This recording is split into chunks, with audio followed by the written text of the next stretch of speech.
Finally, after years of mediocrity and nothing short of abuse for our beloved orange marsupial, the sequel that we have all been wanting is here. Crash 4.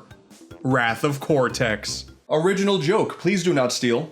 To say I've been waiting ever so patiently for a proper sequel to Crash 3 Warped would be one hell of an understatement. Not just 3 months from the reveal to the release, not just 3.5 years from Crash's initial return to Spotlight in Skylanders, something most of us try to forget, but roughly 19 years since the original Crash 4 was a big disappointment. Not to say the series has been devoid of fun ever since, I think the console and DS versions of Crash of the Titans are pretty solid, the GBA games are really good side-scrolling adaptations of the winning formula, and Twinsanity, despite being a broken mess, is one hell of a fun broken mess. Admittedly, even Wrath of Cortex can be kinda fun once you look past Cortex's million teeth.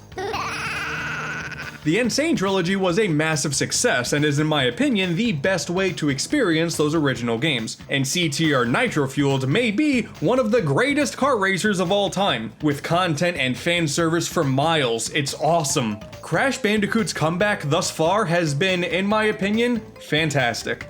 Aside from that weird mobile game, people have been playing it for months, but it's never officially released. It's weird, I don't really understand it. It's like Schrodinger's Bandicoot, it exists and doesn't exist at the same time. But all of that has been leading to this specific moment, a brand new game by brand new developers with an attempt to finally push the series forward. I know it sounds cliched and the pun is entirely intended. It's about time. Just like those 2 previous remasters as well as Spyro Reignited, I was fortunate enough to receive a review code for Crash 4 It's About Time, and I gotta tell you all, I very much appreciate it. That was easily one of my happiest moments all year. So I'm gonna be just a little biased going into this video. Fun little detail here, so despite the Insane Trilogy being made by Vicarious Visions, Crash 4 was actually developed by Toys for Bob, the same team responsible for the Spyro Reignited trilogy. And look at that, they both have a very similar initial loading screen. My boys are finally under one competent roof. This immediately puts a smile on my face and I haven't even seen the title screen yet. Just gotta agree to all these agreements, yep, sell my soul to Activision, that's fine, I'm here to play Crash, none of this stuff bothers me, it's okay, I'll sell my soul to the devil, no big worries. Right off the bat, the new theme song is a jam. Listen, much love to the Time Twister theme from Crash 3, that song got me through the very late 90s, but I've had the Crash 4 theme stuck on my head for weeks. It's so catchy, I love it. So this new adventure starts off doing a great job being a proper follow-up to Crash 3. Dr. Neo, Cortex, and Entropy have been banished to the past. Thankfully, we get to skip past the entirety of them growing up once again, but in the time that passed, they have been constantly trying to escape with Uka Uka's powers. Many times they failed, but finally, in this one instance, they succeed. Naturally, Aku Aku can sense this, so now it is up to Crash and Coco to save the day once again, this time with the assistance of the Quantum Masks to help our heroes traverse space and time. The good guys gotta stop the bad guys, but now you travel through different dimensions across space and time. A simple premise with some teleportation shenanigans that is exactly what Crash needs. It also continues the original trilogy's trend of starting off a new game exactly where the last one ended off. I love that. It's all about the different characters and all of the interactions that take place throughout. That is where the plot truly shines. Crash Bandicoot initially started off being inspired by cartoons of that generation, and this feels more like a proper fleshed out cartoon than ever before. The voice acting is top notch. I adore all of these redesigns. Watching these characters do anything was an absolute joy. You can tell this is where that Toys for Bob team really shines. The Spyro cutscenes were fantastic, and that same level of love is shown here. And hey, this is the first time N. Gin and N. Brio have been in the same room outside of any spin-offs, so that's pretty neat. Heading into a full-on Crash Bandicoot 4, there are some pretty big shoes to fill. Clearly they need to stick to the hallway-based level design that was the series staple, but it is kinda hard to imagine just how they would modernize it. Fun and challenging levels that go in a straight line are what is most important for Crash after all, and as we've discussed in the past, nobody else knew how to do it either. Now that I've played through it, I've gone through multiple stages a ton of times, I can happily answer the question, did they manage to succeed in doing so? Oh my god, this game is so good. So it turns out the solution to that problem all along is to make the stages absolutely massive, as well as letting you play as Coco right off the bat. That's very important. Things are just as linear as they've always been, but we are still traversing giant landscapes now. And with the camera constantly rotating around you, it makes these areas feel a whole lot bigger than they actually are. Compared to the previous games, man, these places are gigantic. The original way of doing things is still fine, if the Insane Trilogy being a ton of fun is any indication of that, but that was still under the guise of being an old game remastered. This is exactly what Crash needed in modern times.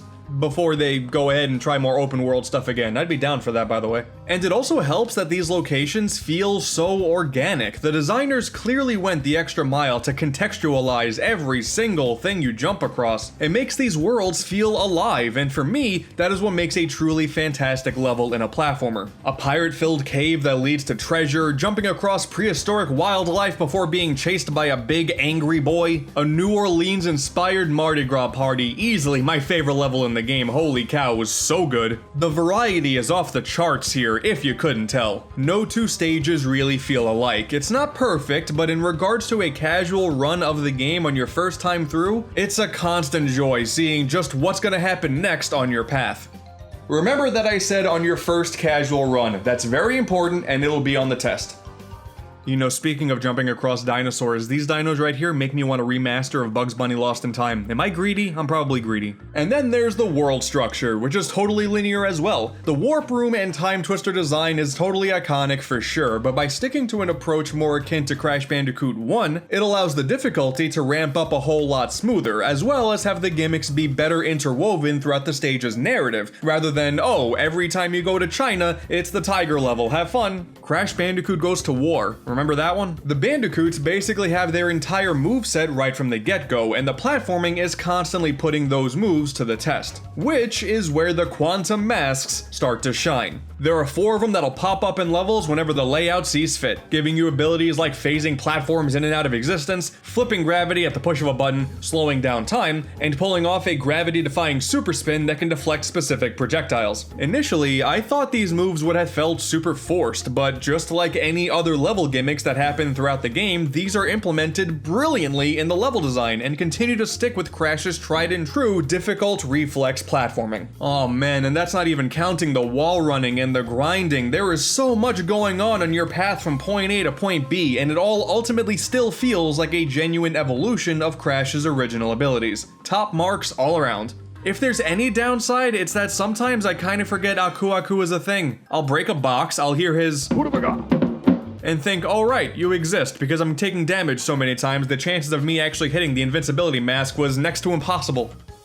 And before you pull out the constantly hilarious Dark Souls comparison, yes, Crash 4 is pretty tough. Oh, it's a good thing they included that retro mode, so now instead of infinite lives, you get to see a game over screen every now and then. That's nice. Yeah, I don't know, man, I don't see the appeal of that. Just go modern, you'll be better off. Again, the difficulty ramps up smoothly thanks to the world structure, but make no mistake about it, these designers knew exactly what Crash was always about, and that is being super tough. By the end of the adventure, that's when you get to see the mask gameplay really hit its true potential. I won't spoil it here, but man, that final level has you pulling some finger gymnastics that I was both hoping this game would have and dreaded actually doing it. My poor thumbs, they hurt so much. Let's be real here, Activision is probably going to throw DLC into the game at some point, but if said DLC includes a challenge world which has levels that require masterful precision with each of the characters, then I'm all in. But that's not even going over all of the extra characters you can play as. Crash Bandicoot, it's about time. Oh, he said it! He said the thing!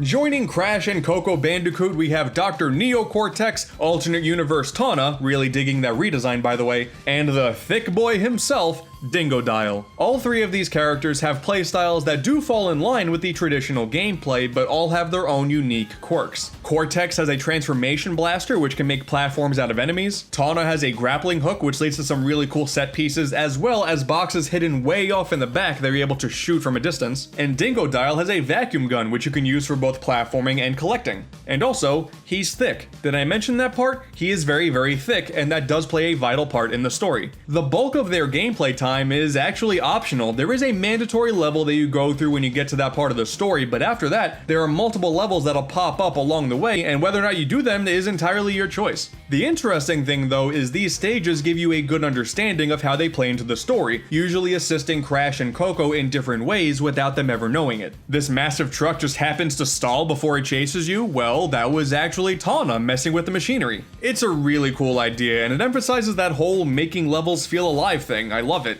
Of the three, I think I would say Cortex is my least favorite because he lacks any sort of double jump, but man, when I hear of extra playstyles in my platformers, I immediately start thinking of Sonic Adventure or Spyro 3, and I can happily say this is definitely on the better side of things. I thought there was going to be like an entire world dedicated to playing as Cortex when I really just want to play as Crash, and thankfully, that's not a thing. It is very clear that Toys for Bob had a ton of ideas, and they managed to implement all of them without ever losing sight of Crash's core vision. Tattoos, beat-em-up gameplay, leveling up abilities, nah. This is more like it. It's fast, it's frantic, it's satisfying, man. I love this game so much. Like the large level designs I mentioned earlier, it's not all perfect, but, well, let's get to that.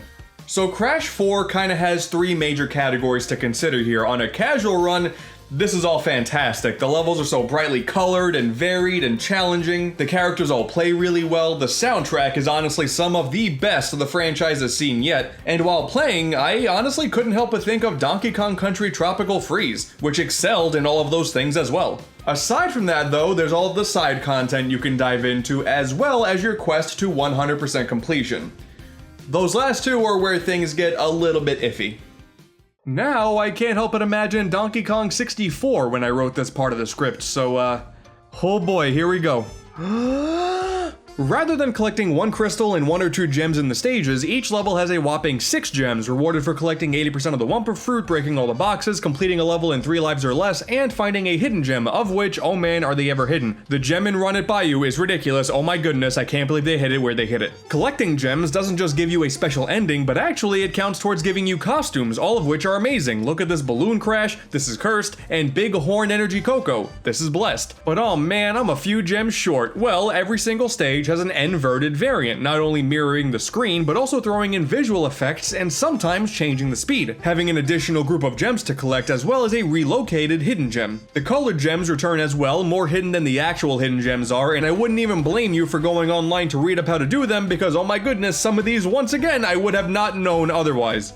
And also, you are still incentivized to perfect stages, since you can only collect the flashback tapes if you get to them without dying yet in that stage. Wow, Activision putting out 2 games back to back with collectible VHS tapes. That's weird. These give you really challenging side-scrolling stages, themed around Cortex's original experiments back when he wanted Crash to be part of his army back in 1996. Makes sense in the story, really fun to play, often challenging, these are pretty great. There's also a low polygon costume, and this is my favorite trend in modern gaming so far. Time trials return, providing the same level of insane muscle memory that you could possibly ask for as a Crash fan, including brand new developer times, stricter time limits than the Platinum Relics, which frankly is terrifying. There's the insanely perfect relics, rewarded for going through a stage getting 80% of the Wumpa Fruit, breaking all of the crates, all without losing a single life, and oh my god, that's a lot of things.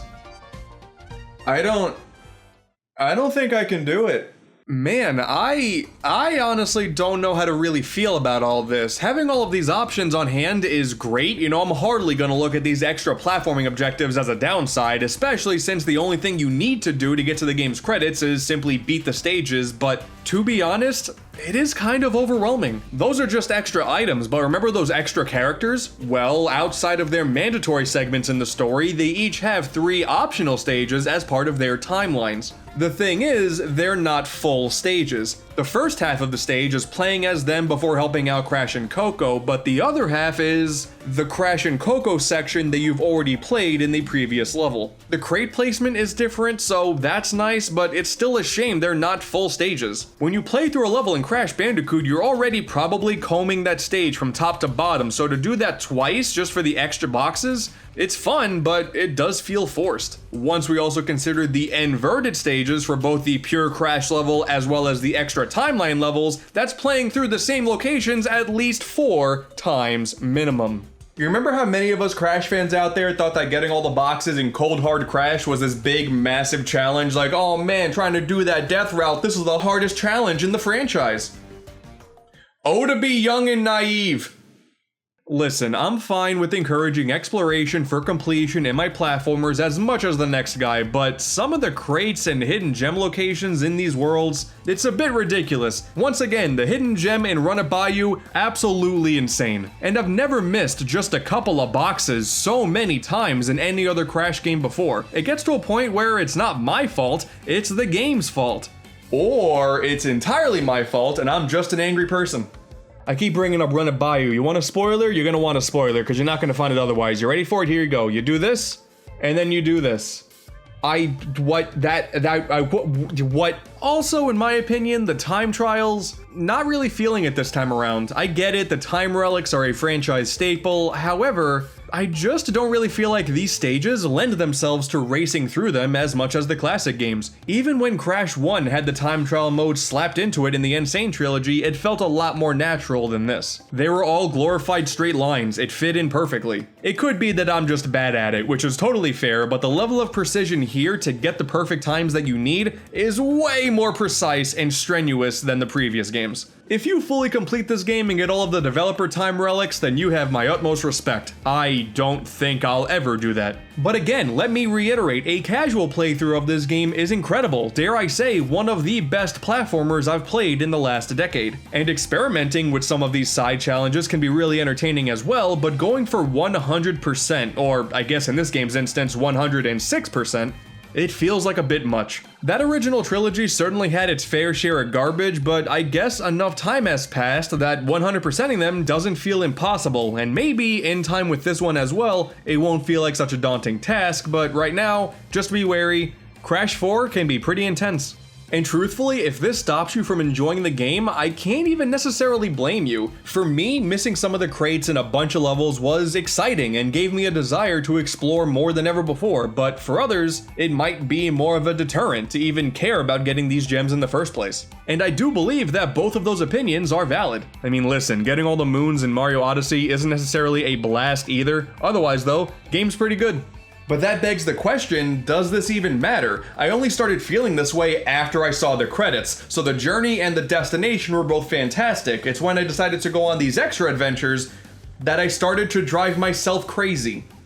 Is Crash 4 It's About Time the sequel we've all been asking for, and the shot in the arm the Bandicoot has been needing for years, being the perfect catalyst for a bright and hopeful future for the franchise?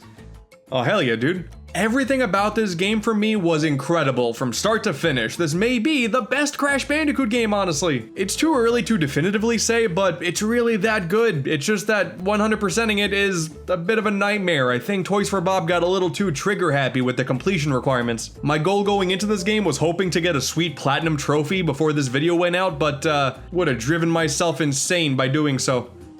Heh. Insane.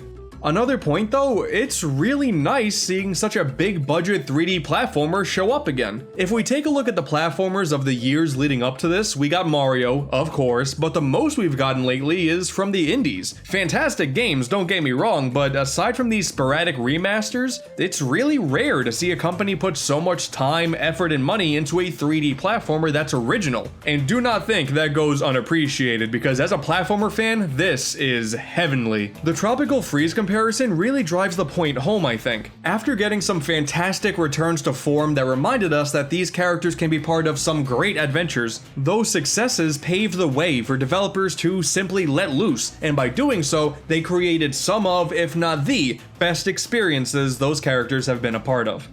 Now do Spyro. We waited nearly 20 years for this specific moment, and I am very happy to say, is Crash Bandicoot 4 It's About Time worth it? Absolutely. This game is fantastic. Once again, thank you so much for the review code, I definitely appreciate it, but I hope you all realize now that by holding the keys to both Crash and Spyro, you're gonna have people like me constantly ask for more, because clearly I can't be happy with my life unless a video game company is satisfying my nostalgia. So, do Spyro now.